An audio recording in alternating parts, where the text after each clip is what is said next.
Yeah. And speaking of making every moment count, the NBA is making every moment count right about now. They're roughly Taking two over. hours away from the trade deadline, 3 p.m. Eastern time, and it is fast and furious. Most of us went to sleep with KD on the East Coast and woke up with him on the West Coast because, of Yes. course, KD is going to the Suns pending everything like approvals, physicals, that sort of thing. Because, of course, we know he's still out with a knee injury. So you're not going to see him tonight for all intents and purposes with the Hawks. Nor will you see Devin Booker because he's on injury slash load management Yep. because he's played a couple games coming back from his injury. And so they're going to rest him tonight as well. But the most important thing there is when you see a player like Kevin Durant, of course, packaged up with TJ Warren heading to the Suns, and then you see 4 first-round picks heading to the Nets and Cam Mikhail Johnson. Bridges, Cam Johnson, Jay Crowder, who we now know has yet another home within the same 12 hours. It's like, Yes. wow, you really see that the Suns were playing no games. Yeah. Their new owner is saying, hey, there's a new sheriff in town. And that, of course, instantly switched things out in the Western Conference as far as who's going to be at the top of the Western Conference when it's all said and done. Because yes, when you look at the standings right now, it's been that back and forth between the Denver Nuggets and between the Memphis Grizzlies pretty much for the whole season, right? Right. Well, now guess who's creeped into the conversation, into the top tier of the conversation, and that is your Phoenix Suns, but also Jarvis, your Los Angeles Lakers with some moves that they have made as well. So it just kind of keeps going back and forth. And one of the things I thought about was now it's KD, it's Devin Booker, it's Chris Paul, it's DeAndre Ayton. So I'm like, okay, now are we at the point in place where if you want to expedite your ascension to the top of your conference, are we talking now Big Four?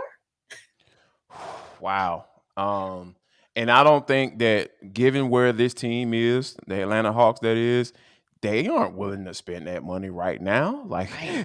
when you think about Tony Wrestler and all of the moves that were made to stay out of the Mhm. luxury tax, you trading away Kevin Herter. I know people are thinking, oh, yeah, that was a depth piece to get some defense. Oh no, that was a salary dump, Yeah. to get him off the books because he's going to be around for a few more years. So I think Mhm. that, I think Travis Knight was forced to do that because, to be honest with you, he drafted him. That was one of his guys. Yeah. And, that was a hit in a draft, Mhm. late in the draft, in the teams Yep. where people normally flunk out. And I think Travis Knight has done a pretty good job of that, with John Collins being one of those as well. So, Mhm. but when you think about having to acquire 4 guys like that, Kevin Durant, Chris Paul, you talking about Hall of Famers here, and DeAndre Ayton, who's coming around, coming off a game of 35 and 15. He's Mhm. starting to finally figure it out. So Right. when you have all those pieces put together, like that raises the bar tremendously. Yeah. And I think when you look at it though, it I hope it doesn't set a trend because that can get really expensive and kind of put the Hawks in a situation where, oh, we ain't gonna never compete for no damn championship. We Right. got to get 4 superstars on one Exactly. squad. Yeah.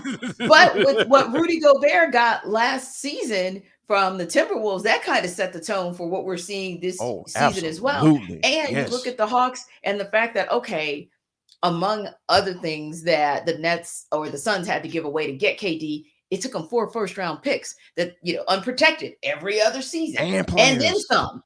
Exactly. Yes. So if And you think players. about all of Yes. that and then some second-round picks in there as well, that's a lot considering what the Hawks also had to give up to get DeJounte Murray. Right. And I'm not mad about that. I'm No. perfectly okay with what they had to give up to get him. But Jarvis and I, the point we're making is that when you do something like that at the beginning of this season, it's not that easy for you to then go back out and get a gangbusters guy, which brings us to the point that we've actually been telling you on this show for some time now, based on the insiders whom we've spoken with. And Adrian Wojnarowski confirmed today that there were back and forth talks to get John Collins to the Suns. Yep. And unfortunately, the last ditch try was within the last 12 or so hours, and they In just the could wee not. hours. In the week, exactly, and they just couldn't make it happen. They Yeah. just couldn't make it happen. So, like you said, it'll be very challenging, but that's the kind of challenge that I can totally see Landry Fields and company making as we get into free agency once they really had a chance to kind of look at where the chips kind of fall and see, okay, What is it that we're really working with to be able to go out and get a guy? But as for today, still an impact on the Hawks' ability to move up to the East, because first we thought, okay, well, Kyrie Irving's gone, but the Nets still have KD. So when he comes back healthy, he's still going to probably keep them in the top four. But now that those two guys are gone, again, nothing against Mikal Bridges and Cam Johnson, because Right. we know Jake Crowder's gone. Yeah. But that's not necessarily the recipe to keep you in the top four. So, Jarvis, when I look at it, I'm like, that coupled with a swooning team in the Sixers, they just, of course, offloaded Matisse Thybulle. Yeah. So they're kind of upsetting their apple cart as well. What does that really mean for the Hawks as far as their ability to make a real run in the postseason? And by my definition of a real run, I'm talking top six. Yeah, and I think it's possible because when you think about the teams that are directly in front of them, the New York Knicks, Yep. they made a move. They traded for Josh Hart from the Portland Yes. Trailblazers. Mm-hmm. Josh Hart going to be teamed back up with his former teammate in Jalen Brunson, so that's going Mm-hmm. to be something interesting to watch. And we know what Hart is capable of. He's a solid guy that can Yes. maybe come Yes. off the bench or maybe be inserted into the starting lineup. We Mm-hmm. shall see if that works out. But so I think that teams are saying, you know what, Kevin Durant gone to the West. Right. Kyrie Irving going to the West. We're going to try to figure out this thing in the East. We already know what the top two seeds going to look Right. like. Milwaukee, Boston. And Yep. then everything else is up for grabs. See, I Right. wholeheartedly believe that because I think the Nets right now, we're seeing what the fifth seed, and the Hawks are probably maybe about 6 or so games behind them. So Mm-hmm. that things can change. Things can change Yes. in a heartbeat because we don't know if the Nets are done trading. Like I said, we Right. already talked about how they already traded Jay Crowder. So Mm-hmm. who knows if they want Dorian Finney-Smith or Mikal Bridges to stick around? Maybe they can get some more draft capital. So they might be on the teardown. So Yep. I think that the Hawks, I'm not saying they should go gangbuster, but they definitely should at least Mm-hmm. explore trying to get better. Can Yeah. y'all go out and get a guy who's a big, who's almost 7 feet tall and wants to Mm-hmm. play like a big, old Right. school style, and go out there and bang in that starting lineup? So Mm-hmm. those are type of things that I feel like the Hawks should do, but Mm-hmm. we shall see whether or not they are able to pull anything off before the day trade deadline.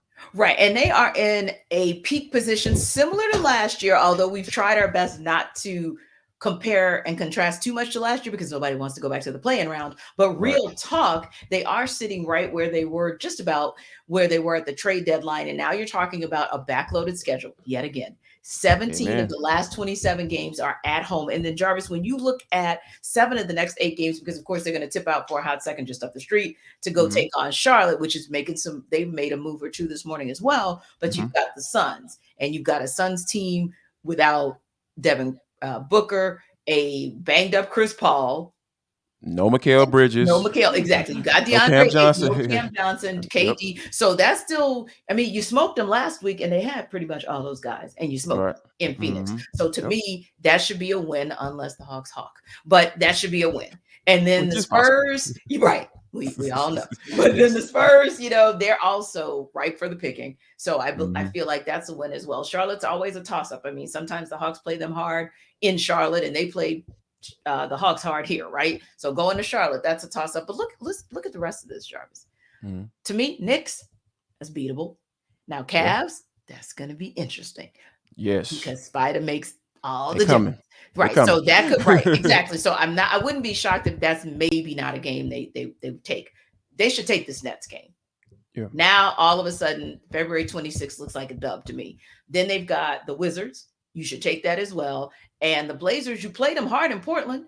So you got them on your home court, play them hard.